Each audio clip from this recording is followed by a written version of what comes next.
ඔබ ගර්භණීයද කියලා ඔබ කොහොමද ගෙදරදීම දැනගන්නේ? ගොඩක් කට්ටිය දන්නවා ඇති ඒක මුත්‍රා පරීක්ෂණයකින් කරන්න කියලා. නමුත් ඕගොල්ලෝ ඒක කරන නිවැරදිම ක්‍රමය දන්නවද? අද අපි කියලා දෙන්න යන්නේ ඒක කරන නිවැරදිම ක්‍රමය ගැන. අද අපිත් එක්ක ප්‍රෝග්‍රෑම් එකේ සම්බන්ධ වෙනවා ડોક્ટર කලණි උඩුගම්පල. ડોક્ટર කලණි ඕගොල්ලන්ට කියලා දෙයි කොහොමද මේ පරීක්ෂණය අපි ගෙදරදී නිවැරදිව කරගන්නේ කියලා.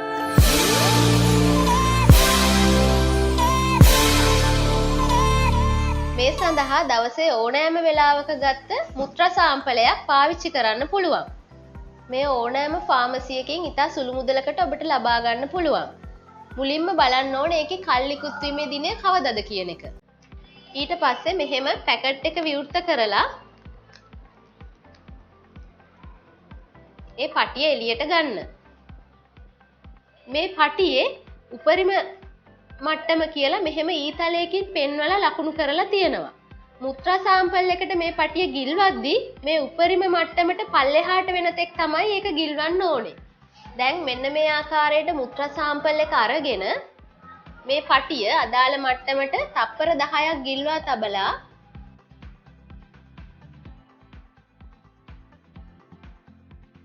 මේක එළියට ගන්න. ඔබට පෙනෙයි මුත්‍රා මේ පටිය දිගේ ඉහළට ගමන් කරනවා.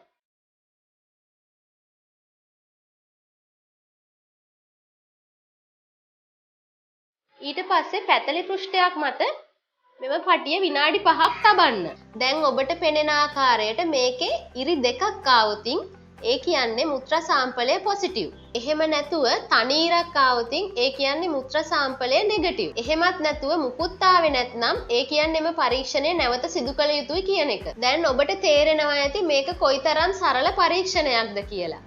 මෙම පරීක්ෂණය පොසිටිව් වුණොතින් ඔබ ඔබගේ ප්‍රදේශයේ පෞල් සෞඛ්‍ය නිලධාරිනිය හෝ වෛද්‍යවරයා හමු වෙන්න. අපි නැවත හමු වෙන තෙක් සුබ දවසක්.